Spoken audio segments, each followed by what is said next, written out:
예, 일단 처음 가보죠. 오늘 또 이 소식으로 시작을 합니다. 두 영웅의 연결식입니다. 자, 문경시 이 화재 현장에서 순직한 고 김수광 소방장, 고 박수훈 소방교 빈소가 마련됐습니다. 자, 이 동료 소방관들이 뉴스를 봤더니 엉엉 막 우는 그런 모습을 봤습니다. 너무 안타까운데요. 자, 많은 조문객들이 찾고 계시겠죠? 네, 맞습니다. 이 문경뿐만이 아니라 고인이 되신 소방관들의 고향인 구미, 또 상주 소방서, 이 경북도청에서도 5일까지 분향소를 운영합니다. 세종정부청사 야외에도 시민 분향소가 설치가 됐습니다. 고 김수광 소방관의 아버지 같은 경우엔 한 인터뷰에서 이렇게 말씀하셨습니다. 원래는 잘 안 먹던 앤데 그날따라 아침을 먹자고 하더라. 그래서 아내가 차려준 밥과 국을 함께 먹고 출근길을 보냈다. 이렇게 전했습니다. 그러면서 그렇게 소방관이 되고 싶어 했는데 합격하고 좋아하던 그 모습을 잊을 수가 없다. 젊은 소방관들을 위해서 더 안전한 근무 환경이 만들어졌으면 한다. 이렇게 전하셨습니다. 이 장례는 경북도청장 주관으로 치러지고요. 내일인 3일 오전 10시에 이 경북도청 동락관에서 연결식이 거행됩니다. 두 분의 영면을 기원합니다. 자, 다음 또 이어가죠. 왜 밀쳐입니다. 사방가족께서 제보해 주셨는데요. 영상 만나보시죠. 자, 안으로 들어가는 여성입니다. 자, 그런데 노인이 퍽! 자, 부딪히니까 왜 밀쳐 하면서 노인이 다가가서 밀치자 여성이 휙 돌아서 지금 양측 간에 지금 싸움이 자, 그런데 지금 노인을 벽으로 밀쳐서 수차례 가격을 합니다. 노인도 몸부림을 쳐보지만 여성이 머리채를 쥐자 노인도 저렇게 힘에서 좀 밀리는 것 같은데요. 주변에서 겨우겨우 말려서 떨어지니까 이번에는 또 일행이 또 밀치는데요. 자, 두 사람 겨우겨우 양 끝으로 저렇게 멀어졌습니다. 자, 이게 어르신의 모습이에요. 지금 다치신 어르신의 모습인데 정말 갑작스럽게 상황이 벌어졌습니다. 네, 일단 지난달 27일 대구의 식당이고요. 제보자 어머니가 식사하고 나오는 길에 들어가던 두 여성 중에 한 명과 어깨가 부딪힙니다. 그런데 이게 판단하기에 너무 고의적으로 부딪혔다 이렇게 보신 것 같습니다. 그래서 어머니가 왜 이러시냐면서 이 여성을 쳤고요. 여성이 어머니를 벽에 밀고 얼굴과 머리를 수차례 때리고 또 머리채를 잡았습니다. 이 과정에서 어머니도 이 저항을 하면서 때리고 밀치고 했기 때문에 저렇게 실랑이로 번졌습니다. 이 사람들이 두 사람을 말려서 다툼은 중단이 됐는데 그 이후에도 여성들이 어머니를 향해서 계속 욕설을 했다고 합니다. 그런데 이 상황이 사실 좀 특수성이 있습니다. 이 제보자의 어머니가 치매를 앓고 있다고 합니다. 도대체 이게 왜 이렇게 됐는가 궁금해서 이 제보자 역시도 식당 직원 통해서 확인을 좀 해봤다고 합니다. 그런데 이 어머니가 치매가 있기 때문에 이 식사하시면서 드시던 술병을 눕혀놓고 뭐 이런 행동을 좀 하셨는데 계산하고 바깥으로 나가는데 이걸 보니 여성들이 어머니를 향해서 발길질하는 신용을 했다는 겁니다. 그래서 어머니가 이걸 피하려고 들어오다가 이 여성과 고의적으로 좀 어깨가 부딪히는 그런 상황이 펼쳐졌다는 설명이고요. 그래서 제보자는 어머니가 치매 때문에 이상 행동하니까 좀 만만하게 보고 일부러 시비를 건 게 아니냐 이렇게 보고 있는 입장입니다. 이 당시 제보자 어머니는 단순히 메뉴를 많이 시켰을 뿐이지 뭐 폭행이 이루어진 당시에는 뭐 먹튀를 하려고 한다거나 뭐 그런 것은 전혀 아니었는데 이 여성들이 먹튀가 의심된다는 얘기도 직원에게 했다고 합니다. 이 제보자는 여성이 어깨 부딪힐 때 분명히 빈 공간이 있었다. 이건 고의로 시비 건 게 맞다. 이렇게 보고 있습니다.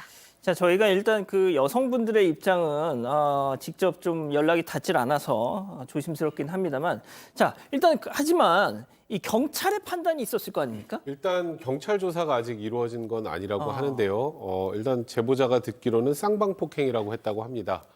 다 아시는 것처럼 우리나라가 정당방위나 정당회의가 인정되기가 굉장히 어렵습니다. 정말 말 그대로 폭행하는 걸 이제 맞고 잡는 정도가 넘어서서 같이 무언가 한쪽이 더 많이 맞았다고 하더라도 저항을 하는 과정에 상대방에게 폭행을 가하는 상황이 되면 뭐 사실 쌍방 폭행이 될 수밖에 없는 구조긴 합니다만 지금 제보자 주장대로 상대방이 도발을 하고 그리고 그 도발하는 과정에서 이쪽이 훨씬 폭행을 더 많이 했다라면 저쪽에 대한 처벌이 더 중하고 그리고 이 제보자의 어머님 같은 경우는 뭐 예를 들어서 기소유예 같은 걸로 나올 가능성도 분명히 있는 상황입니다. 그러니까 일단은 상황을 좀 더 보셔야 될 것 같고요. 어머님은 지금 상해 2주 진단을 받고 또 지금 추가 치료가 필요하고 치매 또 건강 상태가 더 악화된 그런 상황이라고 합니다. 좀 안타깝습니다. 예, 알겠습니다. 자, 다음 이어가죠. 내가 고소해 줄게입니다. 역시 사방가족께서 제보해 주셨는데요. 지하철에서 굉장히 좀 무서운 상황을 겪으셨다는 거예요. 영상 만나보시죠. 자, 지하철 안 한 야, 스케줄 약쳐먹어. 시비 걸지 말고 어디서 손목을 니 같은 게 웃어? 너 말해봐. 말해봐. 해봐. 말도 못하네? 너 내가 고소해줄게. 어? 너 손목 잡았어. 폭행이야 이 미친. 너 내가 가만히 안 있는 거야? 말해봐. 말도 못하네? 어머. 너 스케줄아. 말도 못하네 이제. 죽여버리니까. 조용히 꺼져. 이게 좀 왜 이렇게 살벌하죠, 이거? 네, 너무 살벌하네요. 게다가 지금 최근 시간대 사람도 많은 2호선 지하철역에서 벌어진 일이라고 해요. 그러니까 사람이 많다 보니까 이 제보자께서 이제 지나가다가 어떤 분하고 저분이죠, 부딪혔는데 그때 이 사람이 갑자기 자기 휴대폰을 이제 화를 내면서 이 제보자 옷에다가 닦았다는 거예요. 그러니까 싸움이 나죠. 조금 이제 약간 갈등이 생기는데 갑자기 저렇게 막 폭행에 난리가 났어요. 거기 게다가 이제 얼굴에 상처도 났다고 하는데 제보자가 피하려고 아마 내렸나 봐요. 그러니까 또 따라 내렸다고 해요. 따라 내려서도 계속 폭언과 폭행을 했고 어려냐면 옆에 있던 분이 내가 증언해 줄 테니까 신고해라 뭐 이런 식으로 얘기했는데 그 여성도 초상권 침해다, 폭행죄로 고소할 거다 이렇게 아주 그냥 계속해서 폭언을 해나갔다고 합니다. 폭행죄 고소라뇨. 일단은 저 여성 지금 계속 욕하고 있잖아요. 예. 저기서 끝낸 게 아니라 경찰서까지 와서 계속 욕을 했다고 합니다. 그러면서 서로 고소를 한 거예요. 본인도 맞았다. 그리고 폭행죄로 같이 고소를 했다고 하는데 아까 뭐 손목을 잡은 거 이론적으로 폭행이 될 수는 있습니다만 그런 게 통상적인 소극적 저항행위라고 해서 정당방위가 인정되는 거고요. 그래서 지금 제보자 같은 경우는 불기소 처분을 받았는데 저 욕하고 뭐 계속 폭행한 여성은 당연히 처벌을 받아야겠죠. 예. 그래서 일단은 벌금 300만 원 약식 기소가 된 것 같아요. 근데 그거 내가 왜 나는 300만 원 낼 수 없다. 그리고 정식 재판을 청구한 상황이라고 합니다. 근데 뭐 정식 재판을 청구해도 지금 저희가 보고 있는 저 영상 자체가 증거기 때문에 오히려 벌금이 증액이 되면 증액이 되지 감경될 가능성은 별로 없어 보이고요. 근데 제보자 같은 경우 지금 완전 봉변이잖아요. 네. 지금 대중교통을 탈 때 트라우마가 생겼다고 합니다. 주변을 둘러보고. 참 오늘 이상한 안타까운 사건들이 많네요. 그러니까요. 알겠습니다. 자, 다음 또 이어가죠. 아까 10,000원 줬잖아. 자, 이번에도 사방가족께서 제보해 주셨는데 평화롭던 식당에서 황당한 상황이 벌어졌다는 거죠. 만나보시죠. 자, 식당 안으로 한 어르신이 입장합니다. 사장님이 직접 나와서 응대를 합니다. 자, 계산기 메뉴를 저렇게 딱 누르고 계산을 하려고 하는데 바로 그때 아니 음식을 받아야 돈을 주지 먼저 계산하는 게 어딨어. 자, 사장님 예, 알겠습니다 하면서 일단 음식을 만들러 가고요. 잠시 후 음식이 나왔어요. 자, 계산대로 가는데 자, 노인이 건넨 돈은 꼴랑 1,000원이었습니다. 아까 내가 10,000원 줬잖아. 그러더니 지금 딱 1,000원 주고 있어요. 아까 내가 10,000원 줬잖아. 그러더니 저걸 들고 이제 음식을 들고 그냥 나가는 겁니다. 자, 이 기자, 제가 정리를 다시 할게요. 자, 저 음식값은 11,000원입니다. 그런데 어르신은 음식 나오기 전에 내가 10,000원 줬고 지금 1,000원 건네고 있잖아. 그러니까 사장님은 결과적으로 1,000원만 받았다. 네, 맞습니다. 10,000원은 받지 못했습니다. 저기가 제보자의 식당인데 어제인 지난 1일에 한 노인이 들어와서 음식 하나를 포장 주문합니다. 11,000원입니다. 얘기를 했더니 음식 받으면 계산하겠다. 아직 음식도 안 받았는데 왜 결제를 하냐? 라면서 돈을 안 줬다는 겁니다. 그래서 일단 음식을 포장해서 드렸고요. 그러면서 결제를 하려고 했습니다. 그런데 저 노인이 1,000원권 지폐 한 장만 내밀었던 겁니다. 그러면서 10,000원은 아까 냈다고 우기기 시작하는데 심지어는 옆에 있던 손님도 아까 계산 안 하신 거 다 봤습니다. 라고 증언을 했습니다. 그런데도 계속해서 우기기 시작을 했다는 겁니다. 결국 보다 못한 그 옆자리 손님이 제가 계산할게요. 라면서 이 어르신을 그냥 보냈다고 합니다. 하지만 또 사장님 입장에서는 M1 손님한테 돈을 더 받을 수는 없어서 그냥 안 받고 보냈다고 하는데 사실 이 어르신이 소고기도 3팩이나 들고 있었다고 합니다. 그래서 이런 걸로 봐서는 경제적으로 그렇게 어려운 것 같지도 않았는데 차라리 오셔서 뭐 돈이 없다 이렇게 사정을 설명하셨더라면 그냥 내어줄 수도 있었는데 너무 속상하다면서 제보 주셨습니다. 아유, 그렇군요. 알겠습니다. 자, 다음 또 이어가죠. 200만 원짜리 월척입니다.